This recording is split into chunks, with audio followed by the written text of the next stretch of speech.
Shalom teman-teman GP, apa kabarnya? Pastinya teman-teman GP sehat semua ya. Puji Tuhan, di masa pandemik ini kita dapat beribadah online di rumah masing-masing.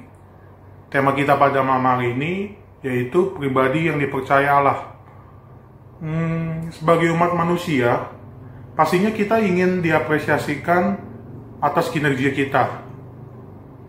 Tetapi tidak ada satu orang pun yang dilakukan atau diperlakukan secara tidak adil. Apalagi kinerjanya dikritik keras. Nah, bagaimana kita meresponnya? Pemberitaan firman malam hari ini yaitu Ibu Pendeta Michiko Pinera Sharen. Sebelum kita mendengarkan firman Tuhan, mari kita bersama-sama menyanyikan Gita Bakti 215, Ku ingin selalu dekat padamu.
Selamat malam para sahabat muda dari GPIB Jemaat Immanuel Jakarta.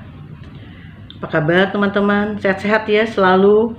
Dan jangan lupa untuk memakai masker, cuci tangan, dan ikuti semua protokol COVID-19 ini. Kita akan memasuki perenungan di malam ini. Siapkan Alkitab saudara-saudara. Pembacaan malam ini, pembacaan Alkitab diambil dari 1 Korintus 4 ayat 1 sampai 5. 1 Korintus 4 ayat 1 sampai 5. Sebelumnya marilah kita berdoa memohon bimbingan Roh Kudus. Ya Allah, bimbinglah kami tatkala kami membaca Alkitab dan merenungkannya bersama-sama. Berilah Roh-Mu menguasai kami, sehingga kami menjadi lebih berhikmat ketika menjalani hidup ini. Amin.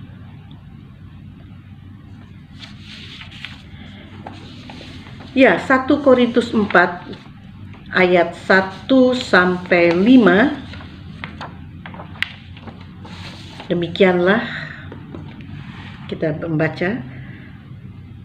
Demikianlah hendaknya orang memandang kami sebagai hamba-hamba Kristus yang kepadanya dipercayakan rahasia Allah, yang akhirnya dituntut dari pelayan-pelayan yang demikian ialah bahwa mereka ternyata dapat dipercayai.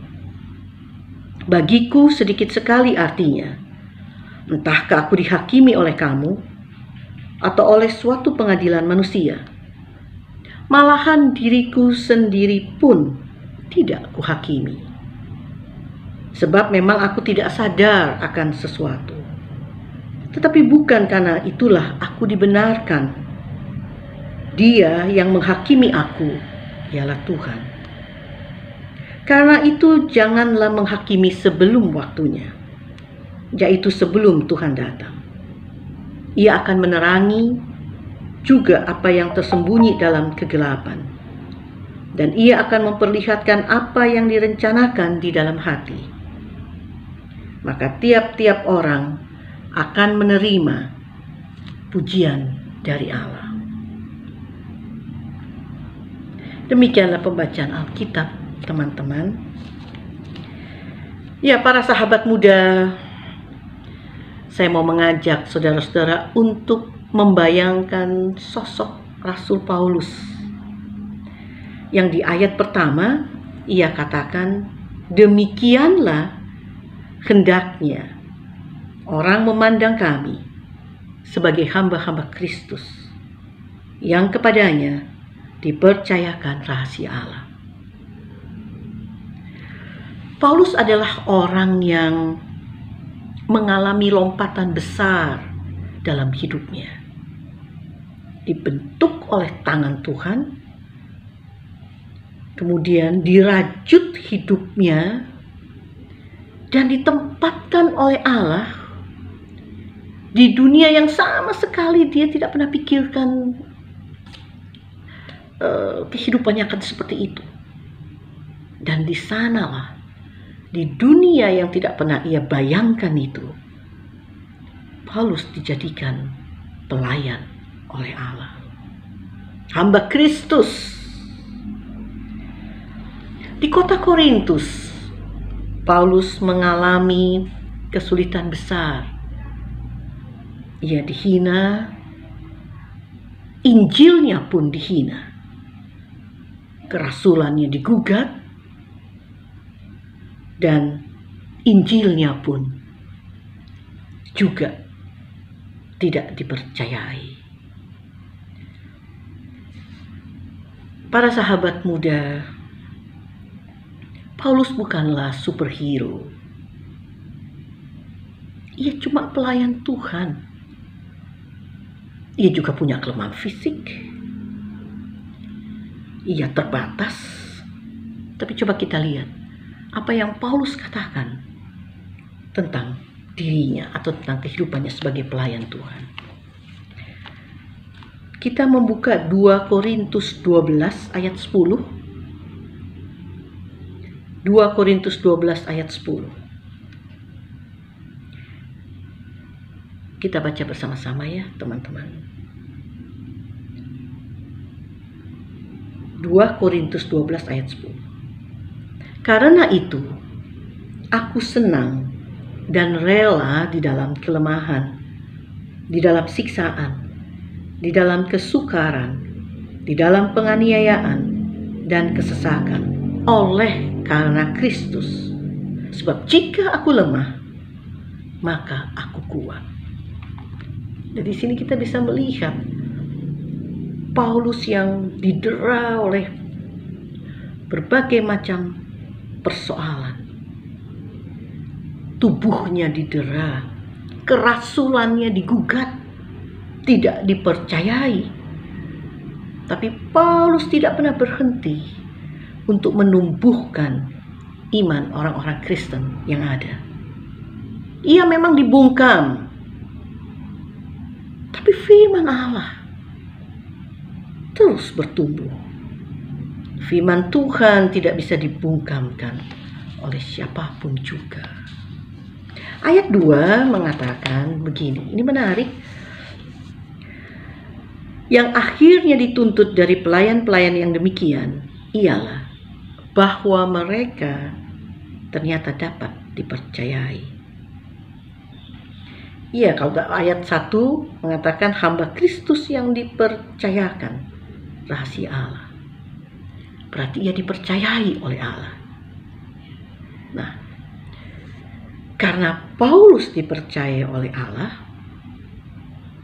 maka Paulus dapat melangkah dengan pasti. Karena ia tahu ia dipercayai oleh Allah.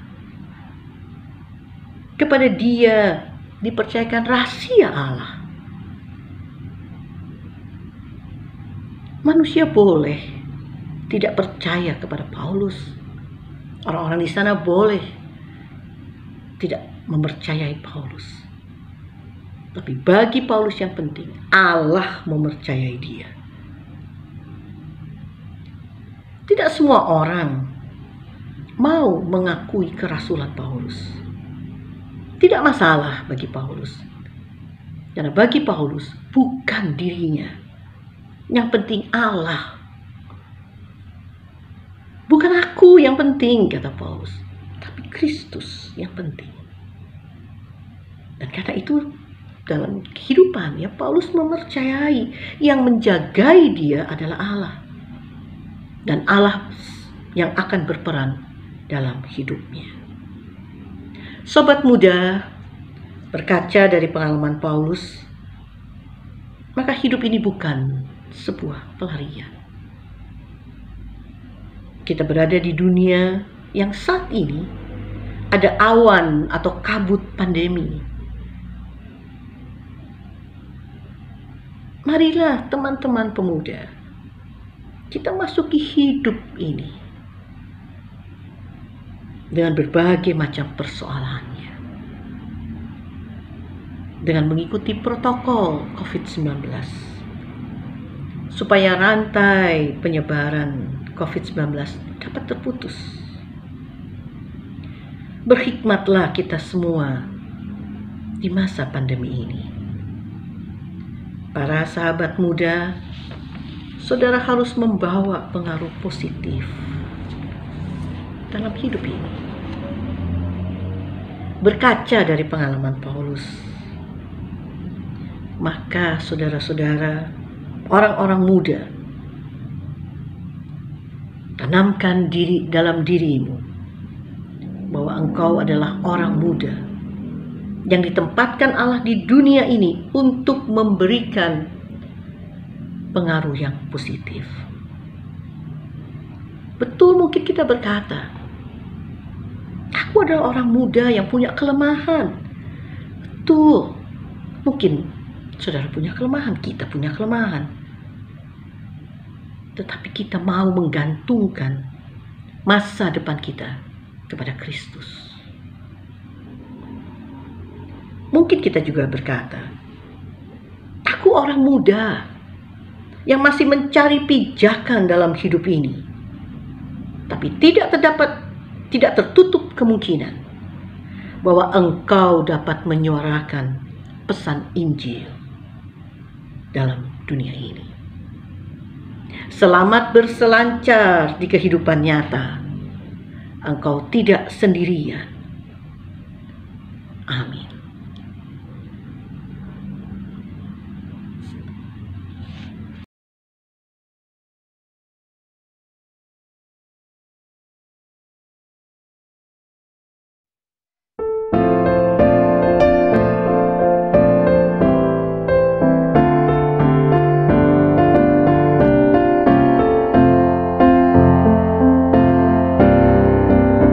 Berilah kami hati tulus melayani, menolong orang-orang berbeban berat.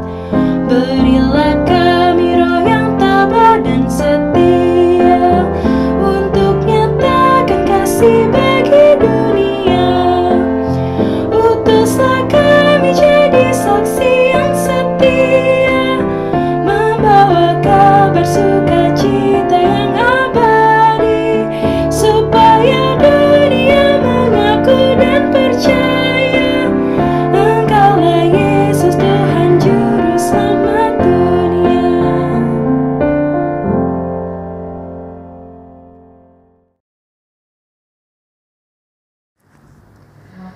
Teman-teman, marilah kita berdoa.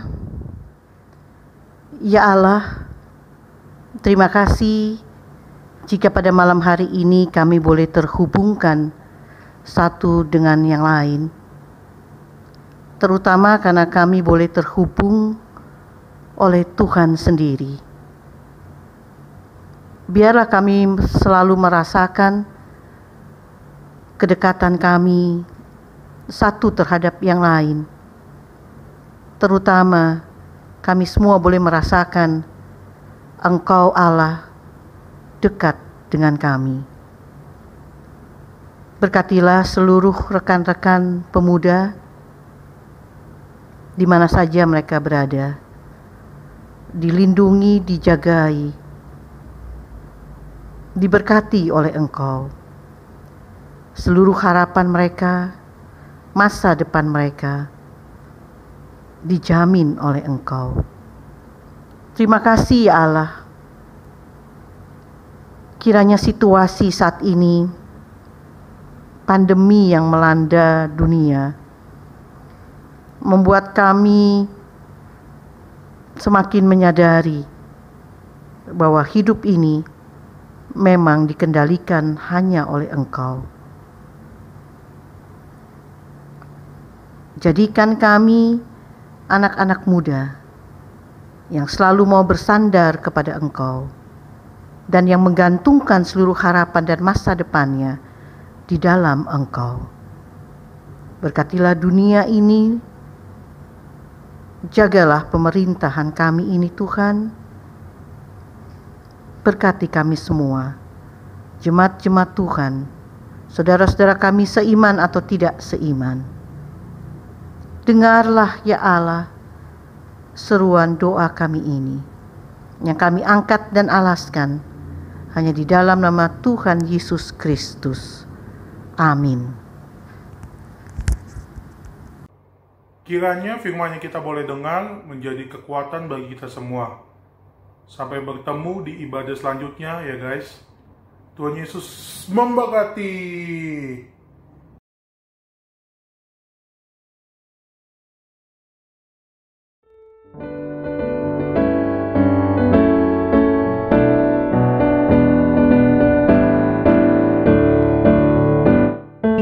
Badai topan dunia, Tuhanlah perlindunganmu.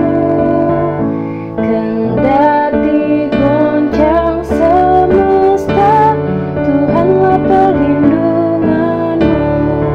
Ya Yesus, gunung batu di dunia, di dunia, di dunia. Ya Yesus, gunung batu di dunia, tempat berlindung yang teguh. Saudara-saudara, terimalah berkat Tuhan. Kasih karunia Tuhan Yesus Kristus dan kasih Allah dan persekutuan Roh Kudus menyertai kamu sekalian. Amin.